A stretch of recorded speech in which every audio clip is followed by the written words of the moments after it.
Hey everybody, this video is going to be an attempt at telling you about Kult Divinity Lost because there's a lot to talk about. And I don't want this video to go too long, but I want to let you know about this game. So, I received this PDF to make a video of, and it's been quite difficult for me to do it. I tried last week and it went way too long. So here I am again this weekend, trying to make this video. And I'm trying to go about it in a different way, but it's so hard not to break down things piece by piece. So I'm going to try to do kind of a little bit of, I'm going to go through the PDF, all right, because that's what I've got. So let's take a look at it.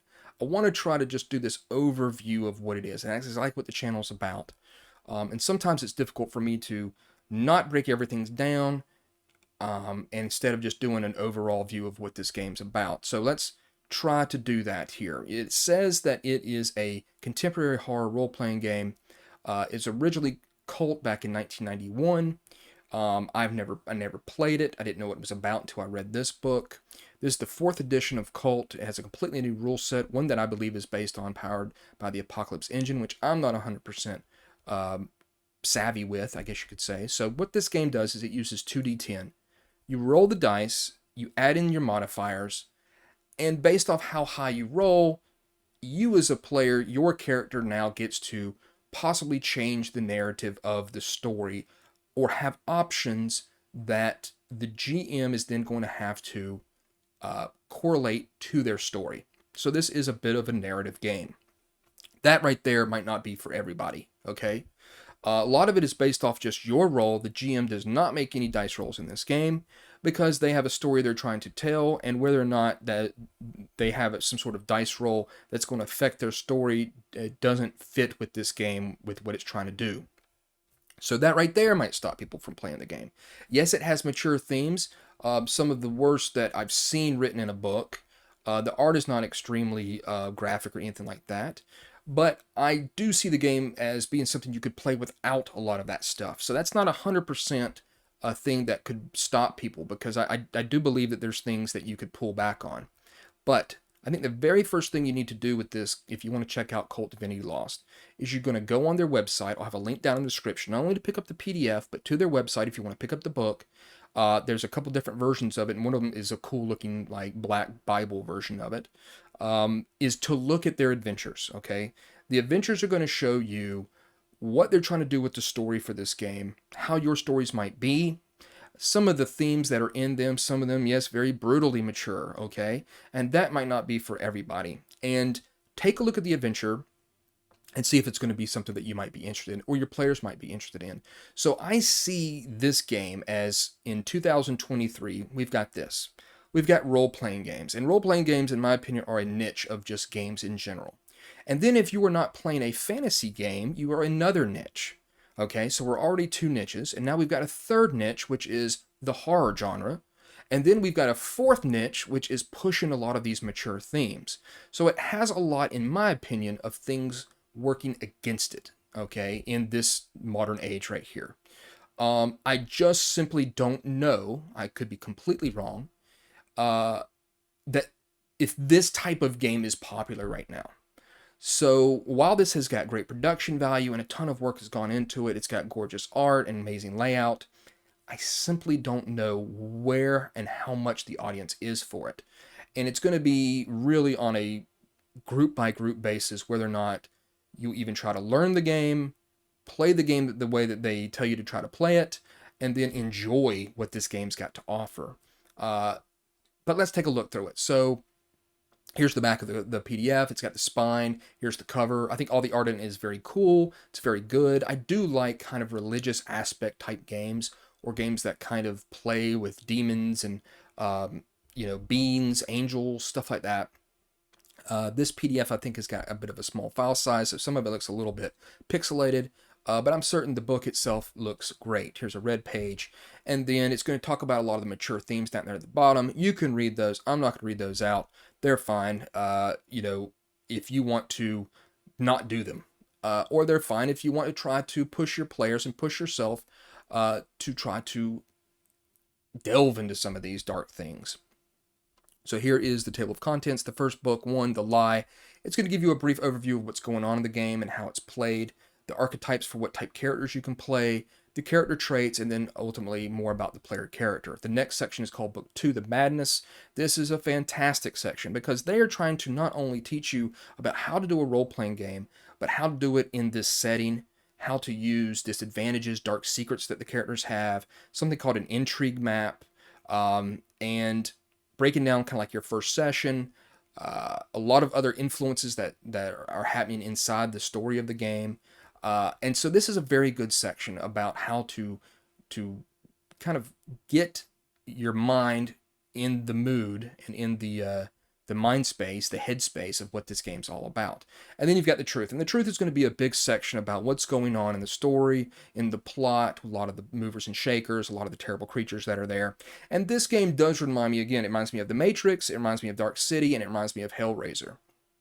So it's got some little art here and a little bit of a story. I'm going to scroll through this. It's kind of explaining a little bit what's going on, but not that much. And so what we have is humanity used to be these great, powerful beings, but an even more powerful being called the Demiurge showed up and ensnared us all. And it's going to explain this right here. It forced us into submission. He forged 10 principles in which to bind humanity, then fettered us and quelled our divine fire, reducing us to a dying ember. We existed completely in his counterfeit world, and our souls fed its infrastructure when we died. This is obviously where you're going to get that Matrix feel to it. So the delicate illusion depended on very complex machinery. Every facet of our lives served only to perpetuate our enslavements. And then we had these people called the jailers, the lictors. They held positions of power throughout our societies, keeping us distracted from the endless conflicts, impossible commitments, and aching desires. The illusion seemed impenetrable. But the Demiurge's power started to wane, and we started to question some things that were going on. And finally, he completely vanished from existence, either having fled or died. And now the boundaries of the illusion are weakened. So what's happened is some people are starting to see through the lies. And the jailers are now struggling to try to keep everything in place now that the Demiurge is gone. And there's other powerful beings too. The Archons and some other terrible creatures, a bunch to talk about, obviously. But the Archons obviously play a big part in that in order to try to keep us controlled. So in this game, you're going to be playing protagonists who have become involved in or pulled into events tied to their past. If you go read those adventures, I say adventures, they're not really adventures, they're terrible dark stories, on their website, the characters that you'll be playing with, they have got these terrible paths. It almost reminds me a little bit of like Saw, where these people have been taken into a place and it's been revealed to them and their past have come back to haunt them, and they have to kind of face their sins of their past. So we've all got our own demons and our own purgatories, it says. In these stories, the protagonists are forced to journey into the abyss, perhaps even across the threshold of death itself, only to discover there is no final destination. Death is only the beginning. So the characters are suddenly awakened from their slumber, and despite everything they thought they knew, realize their lives have been a lie, much like Mr. Anderson in The Matrix. And as the reality that these characters carefully constructed around themselves falls apart piece by piece, they begin to glimpse a darker world lurking behind the cracks of the mortar. The illusion is starting to tear.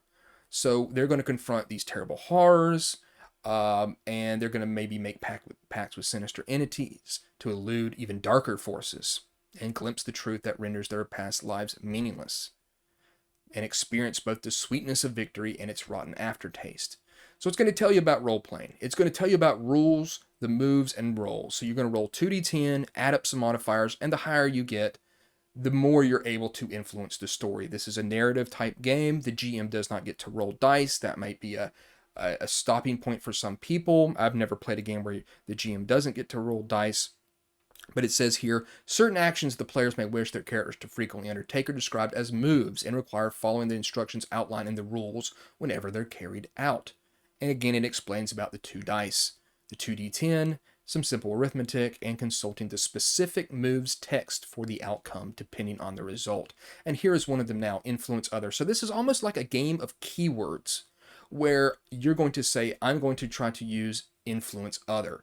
And you use that when you influence an NPC through negotiation, argument, or from a position of power. You roll your 2 dice plus your charisma bonus, or negative, or whatever it is, and the higher you roll, the more you get to do. So if you get a 15 plus, it says she does what you ask. 10 to 14, she does what you ask, but the GM chooses one. So there's going to be a lot of times where the GM has got to decipher what these dice, what the results of these dice are in a narrative sense. So she may demand better compensation. Complications will arise at a future time. She gives in for a moment, but will change her mind and regret it later. And then if you roll a 9 or less, your attempt has unintended repercussions. The GM makes a move, meaning that there could be something executed towards against the player. Okay. And it's going to break down each one thing right there. Here's some of the art. I think this is probably one of the more mature pieces of art that's in the book. It's not that big a deal. And then you've got the archetypes of your character. So it says they originate from movies, books, and other sources.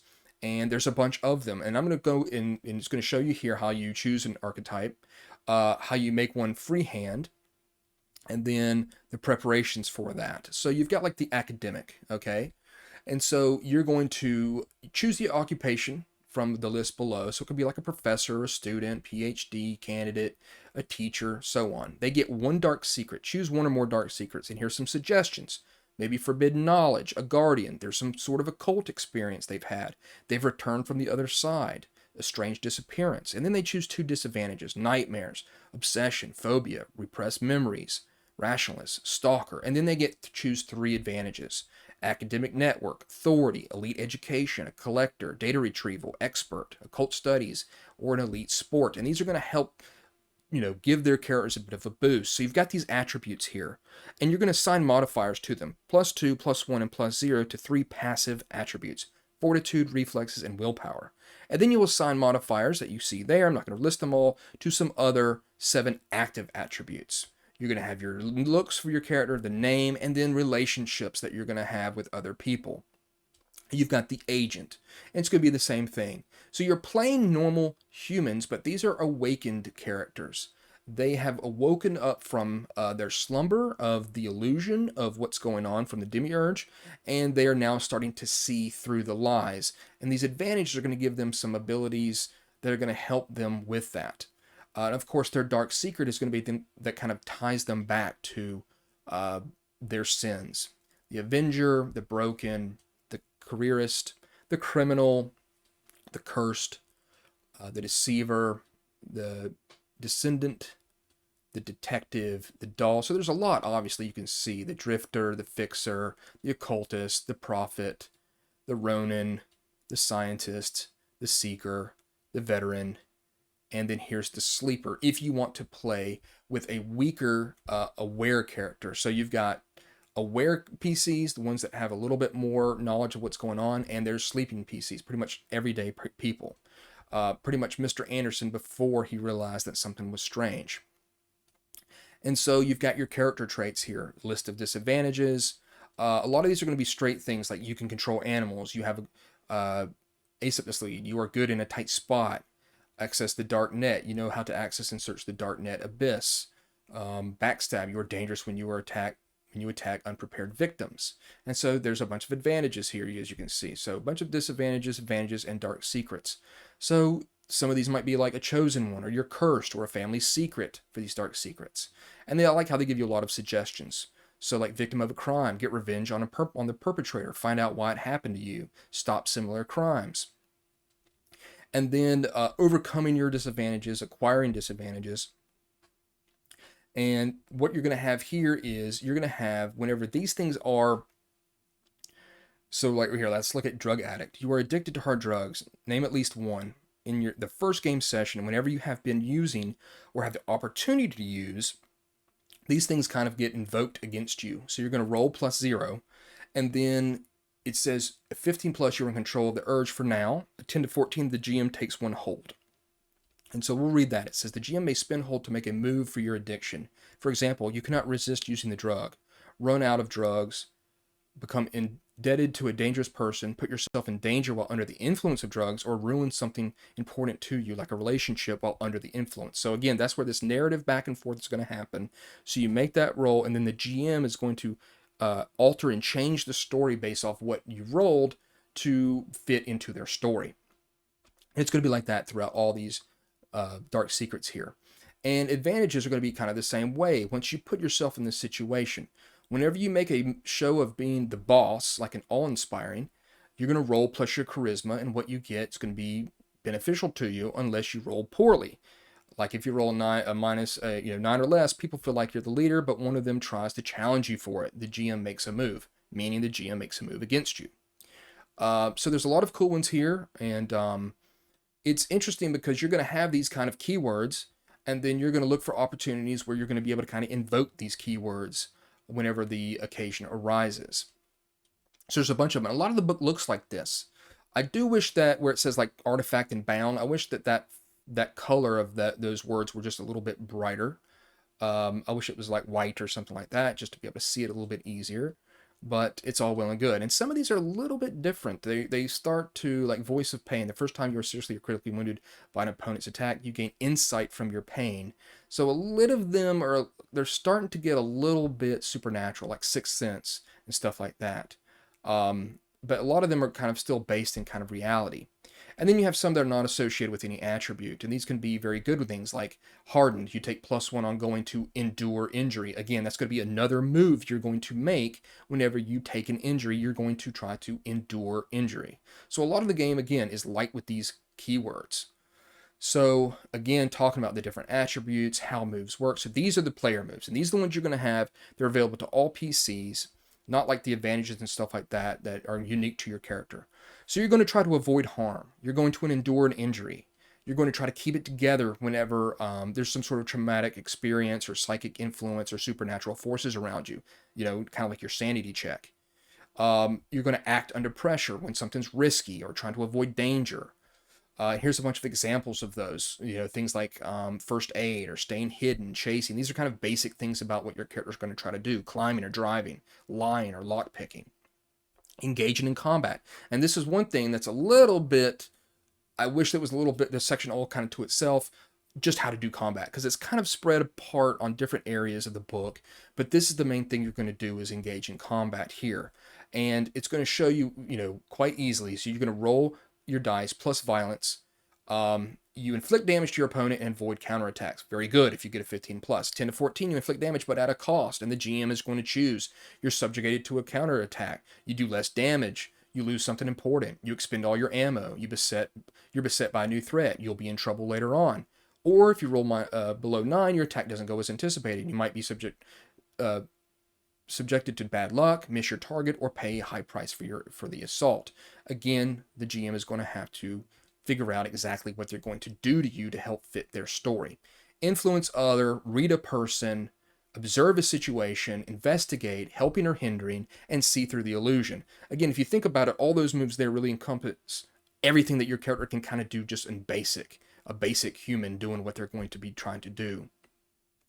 There's things here for leveling up your character, aware advancement. And so after aware, there is another type of character that you can play called an enlightened one. And that's where it says after 10 advancements, you may choose advance your character to an enlightened archetype. And those characters are starting to now get powers that they've always had from way back in the day before they were pretty much taken from them by the demiurge, and it's starting to make them more powerful characters, almost to the point of supernatural, and you'll see some of those later on in the book. Here's a section on equipment, and I really like this. This is interesting. So you've got, let's say, edged weapons here on the right. So it gives you some examples. The distance is like arm, room, field, or horizon, so that's very easy. And then you've got attacks, and the underlined ones are going to be your basic attack: cut, slice, or stab with a knife, and it's going to do 2 harm. Or edge at the throat, it doesn't do any damage, any harm, but you are in control of the target until they break free. So I like how there's like this basic attack it can do, but then there's some other things you can do with it. With unarmed, you can lock somebody up, you can shift them, disarm them, or excessive force, you focus entirely on killing your target, disregarding your own safety, where a punch, kick, or tear does a normal 1 point of harm, excessive force does 2. So there's some options throughout the game, and that's what a lot of this game is about. Not only options with the player, but options with the GM and what they're going to do with it, with what the character has rolled and how it fits into the story. So then we have the madness, and this is that section that's extremely good. It's a big section. We're going to go through it fast. It's going to tell you about the principles of this game. Talking about the supernatural, addressing the characters, not the players. Make your moves, but use the fiction to disguise why. Don't come out and say, oh, this is a hard move, a soft move, or whatever the case may be, but fit it into the fiction. Give your creatures their own internal logic, ask questions and build the answers. This is a very good section of the book because it's helping you, especially if you're new to horror games, but this game in general with its system, how it all works together. Soft and hard moves. Soft moves is a setup for a consequence, which is still preventable, and hard moves are consequences crashing down on the PCs directly, and they pretty much entail the character suffering some sort of injuries or other afflictions or having something taken from them. So it tells you here, separate them, capture them, put someone in a bad spot, exchange harm for harm, announce off-screen problems, announce future problems, deal damage, decrease stability. And all these things here that you see that I'm listing, those will be things that you'll see in moves that can then be taken out and utilized by the game master. Take their stuff, give the possible consequences, and ask. Offer an opportunity with or without a price. Turn their move against them. Make a threat move. Make a move for a higher power or plane of existence. Use disadvantage or hold. I talked about that earlier about what a hold means. So you can go to this section to understand what your options are as a game master when you get that opportunity based off possibly the bad role of the player. Conflict resolution. They talk about that, not just combat, but interacting with people, influencing them, discussion, and of course there is violence, of course. And then there's a conflict flow, how that works, how like just how much harm, and harm is going to be kind of damage, like tumbling down a flight of stairs, how much that would do to you, or light firearms, kind of quick ways for you to see what the equivalent harm is based on what the circumstance is. And then you've got the horror contract. And this is a way to understand the kind of underlying premise that the players need to know that they need to help build up this horror story. Knowing your players, quality before quantity, build the atmosphere, stay in the scene, creating a feeling of exposure, creating interesting monsters. So some of this may be a little bit redundant to some players and people picking up the game, but I think it's got a lot of interesting stuff in it. Choosing the setting. Now it's supposed to be modern day, but you could put it back a couple years. It's going to tell you a bit more about the archetypes here. Dark secrets, kind of going back through it. This is kind of like your DM section of it, where it goes back. You've got your little board here, your intrigue, how this guy is connected to this and this cult and this person. So it's kind of going back through a lot of that stuff right there. And then talking about your first session. I really kind of like this, especially for new players. Talking about, maybe listen to some music, maybe, watch a movie to get into the right mind space. Start the story off with a big bomb, something exciting and some sort of challenging thing that starts it off. So it's a lot of good information here. And then you've got influence. Influences are the tools the game master can use to focus on the story's most important themes, as well as to serve as a quick overview of the threats the player characters are opposing. Creating influence is quick and can be expanded upon to whatever degree the game master wants. And it talks about how there's these archons and these other powers, and they are movers and shakers trying to influence what's going on and how to utilize those. What some of their primary principles are, such as power, abuse, fear, torment, and how those higher powers can be involved in your story.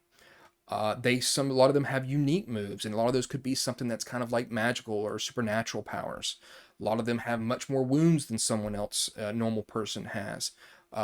There's unique kind of harm moves where they're not only just subdued or dying or death, but they can have other things happen to them as well. And then it's going to talk about abilities that certain, NPCs will have, powerful entities.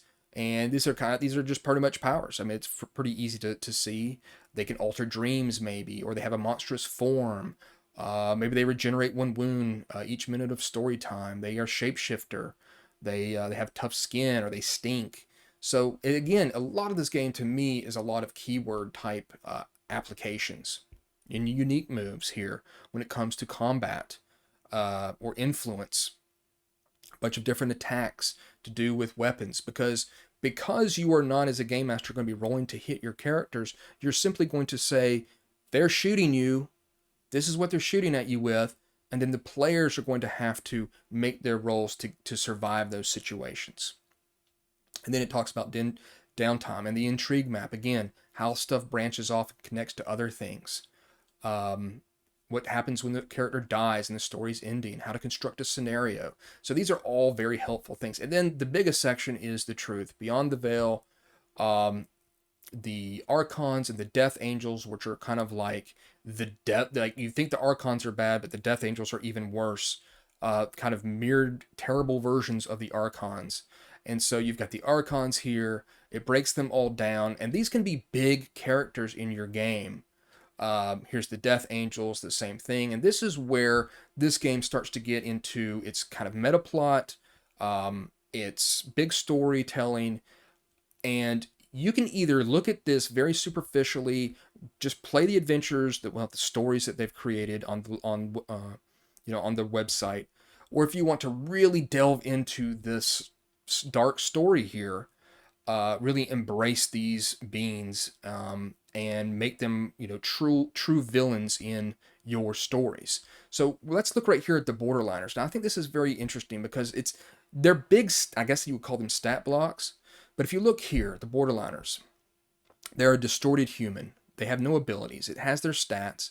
And then it says combat, burst out in an animalistic attack, survive a lethal attack, climb and jump like a wild animal. What's their influence? Blend in with homeless people. What's magic do they have? It's weak. They can drag someone into Metropolis, which is a place kind of in the veil, in the illusion.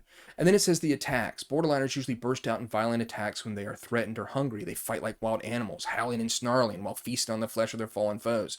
See, it just automatically starts to create this kind of unique creature. It's got more wounds than a normal person does, and then it has harm moves. The Borderliner is covered in scratches. The Borderliner hisses and exposes its teeth. The Borderliner is terribly wounded but won't give up. The Borderliner flees bleeding to the nearest rift to the illusion, and then it's dead. So even as you start kicking its ass, it starts to have its unique reactions to what's happening to it. And I think that's very cool. So everything that we see, Elysium is the known world. Everything we see around us and read about, experience day to day. This is in essence the matrix of this place. Things that we cannot see, kind of dark things that are happening.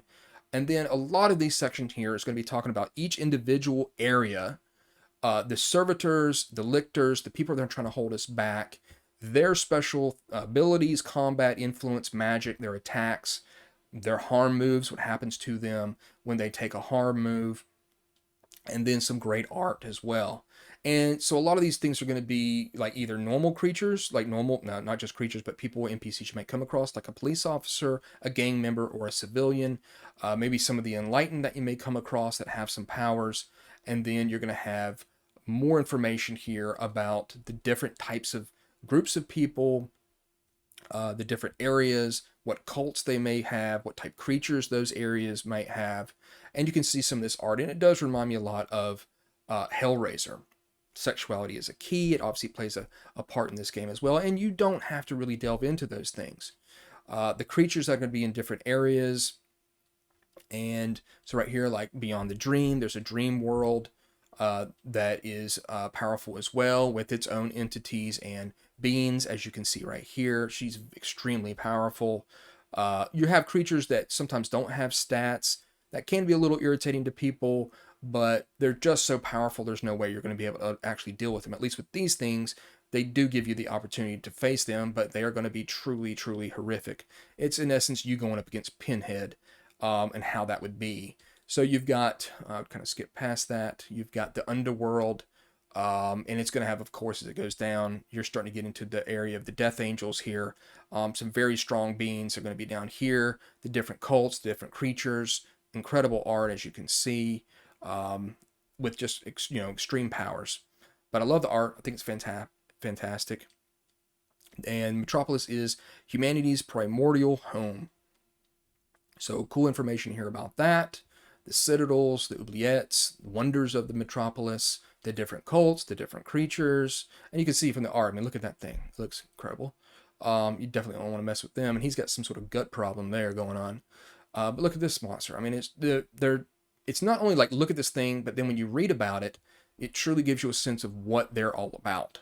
This guy here, the Tomb Guardian, is incredible. One of the strongest creatures I read about. Look at its wounds, how many wounds it has, and it pretty much never dies. So yeah, you have the ability to really delve into this world if you want, and I think that's a cool option for you to have. But if you don't want to do that, just play the stories, and you'll see a little glimpse of them here and there, and the kind of puppet masters that they are. Here are some of the angels who have now been kind of left to their own, and they're all vying for power as well. They've been thrown into chaos now that Demiurge is gone. And then, of course, Inferno. And it's going to have even more crazier stuff going on with these creatures. Again, I mean, that right there, that looks something straight out of Hellraiser. So you should definitely be getting those vibes. Cults, creatures. I mean, look at this. That guy, he's a mess. He needs some Neosporin on that stuff. And then Gaia, it's pretty much the world manifestation of nature. It's also got its own things going on with it as well, with its different creatures and cults and terrible beings. There's a section here on packs and magic.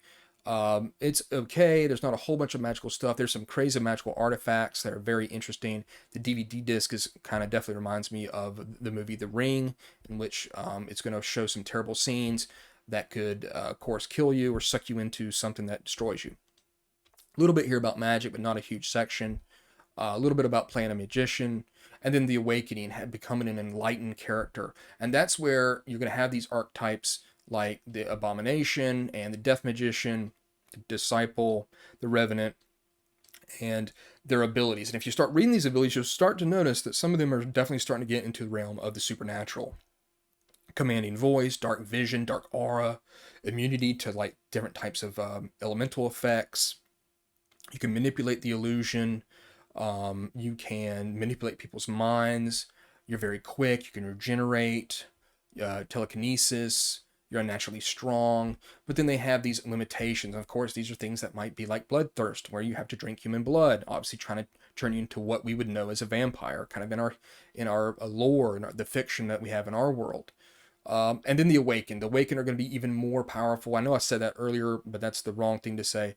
The Awakened are like the true liberation from the shackles of the illusion and super powerful.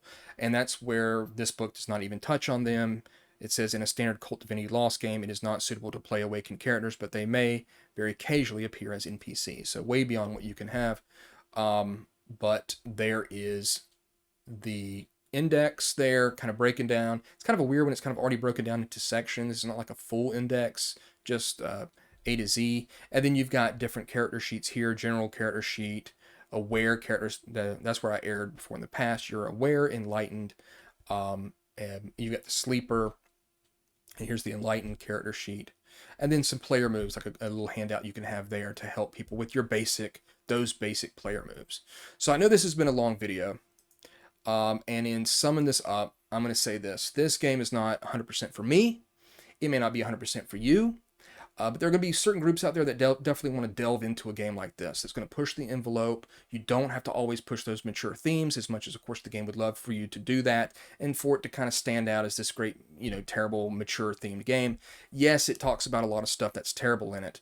Some of the examples in there talk about everything from rape, you waking up, or some sort of creature trying to grab your crotch, you having semen in your mouth. I mean, it just really pushes the envelope when it's writing the stuff, and their adventures are going to have that. But I still think you could play this game, delve into some of those things without 100% going that way if that's not for you. But if it is for you, then you're obviously, your players well, you know what you're all about, and you might have a great time exploring some of these dark themes that simply, I just don't know if those things are popular right now in 2023.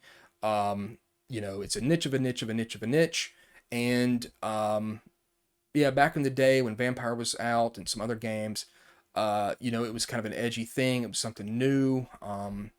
Those games have always been around, but I just don't know if the environment now is crying out for a game kind of like this. So in that way, it's going to have to really come down to your each individual group preference.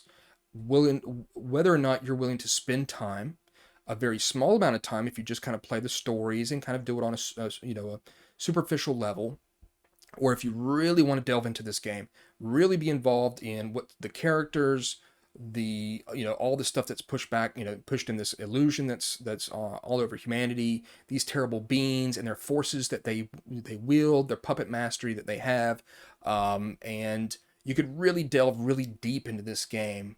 Is just not going to be, I think, for everybody. So um, if you've ever played it, let me know what you think about it. I'd love to know. I know this video's gone long, like I said, but there's just so much to say about it.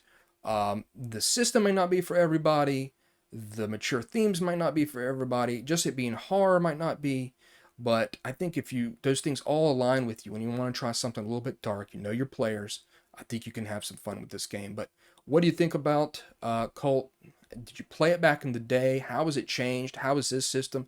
Let me know more about this game and its history if you know it and if you enjoy the game. It's definitely a cool book, even if you just want to read it, just to get some inspiration. If you don't think you'll ever play it, the characters, the way that they break down how to do the game when it comes to horror and getting those bullet points to your character, so to your players, so they understand what this game's about. You could use that in a lot of other games, as well as some really neat, just monstrous villains, creatures, cults, and higher powers that's going on in this story.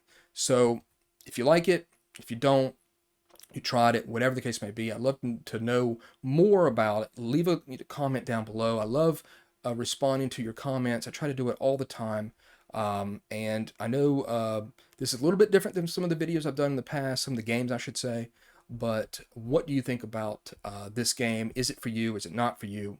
And what are the reasons why? So thanks a lot. Look for the next video.